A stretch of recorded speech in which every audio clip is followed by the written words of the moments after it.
Bonjour à toutes et à tous, mais surtout aux autres. Je suis Elliot Gameau, votre journaliste favori, et aujourd'hui dans Laissez-leur la parole, nous accueillons notre invité du jour que nous appellerons nom-prénom afin de préserver son anonymat. Julie, vous êtes là ce soir pour nous raconter votre histoire. Non, plutôt du thé pour maman.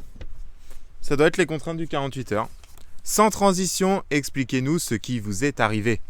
Eh bien en fait, après un grave accident de voiture... Quelle marque s'il vous plaît, quelle marque ? Renault, mais enfin pourquoi ?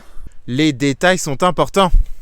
D'accord, donc après un grave accident de voiture, je me suis réveillée au milieu de ce que j'ai compris par la suite être une gigantesque expérience sociale. Mais attendez, excusez-moi, mais qu'est-ce que vous entendez par expérience sociale ? Eh bien en fait, j'étais prise au piège dans un village rempli d'acteurs qui m'ont fait croire à une réalité différente.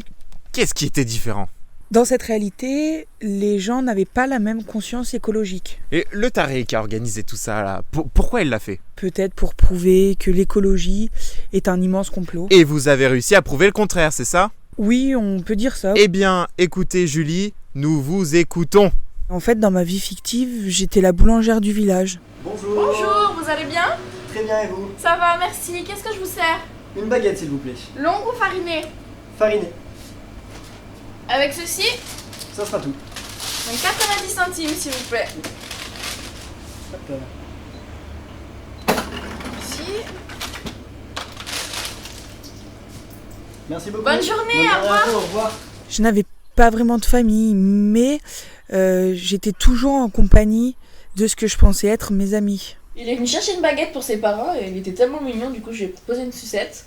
Mais il m'a dit que ça donne des caries, du coup, il en a pas voulu. Et en parlant de parents, moi je pensais pour maman une plastifieuse. Ah, c'est l'anniversaire de votre mère ? Oui, samedi. Mais non, plutôt du thé pour maman.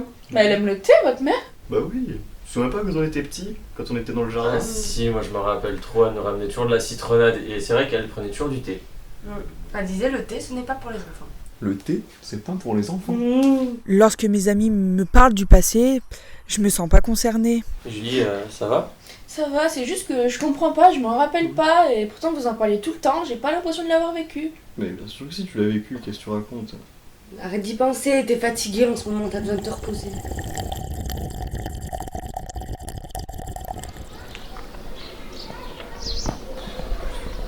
Ça commence à être chaud là, non ? Ouais, vous pensez qu'elle a cramé ? Bah y a moyen, non ?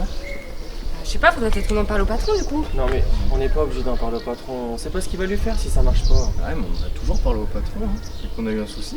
Ouais mais moi je pense pas que ça soit une bonne idée. Ouais. Je suis arrivé, j'y vais. Je sais ce qu'il a, hein. Il est amoureux.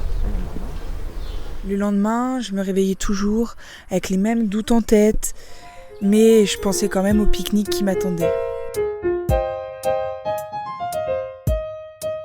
Le pique-nique se passait très bien, on a bien rigolé.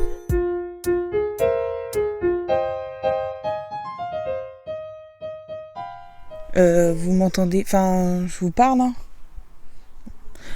Et en fait, c'est à la fin de ce pique-nique que tout a basculé pour moi. Ouais, Il a fait chaud, on était bien, hein. il fait beau. Il a fait chaud. Ouais, on a bien mangé. Et On y va ? Vous êtes chaud ? Ouais, allez.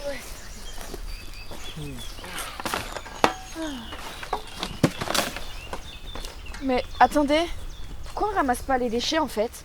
Bah on a toujours fait comme ça. Mais je vois pas pourquoi on changerait. Je crois pas qu'on ait toujours fait comme ça. Bah tu te rappelles pas ce qu'on faisait quand on était petits, donc Mais allez viens, dis pas n'importe quoi. Mais on peut juste les ramasser et les mettre à la poubelle.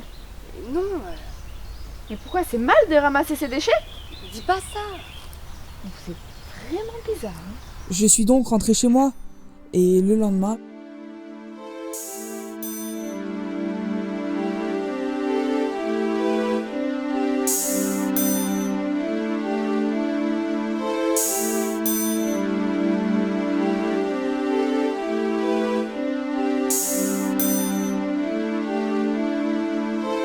Excusez-moi de vous couper dans ce moment émotion dont je ne doute que les téléspectateurs se régalent actuellement, mais nous n'avons que 5 minutes pour parler de votre sujet et donc nous allons passer sans transition à Marie, éleveuse de fourmis, amie des fourmis, dossier exclusif par Adrien Fauvet.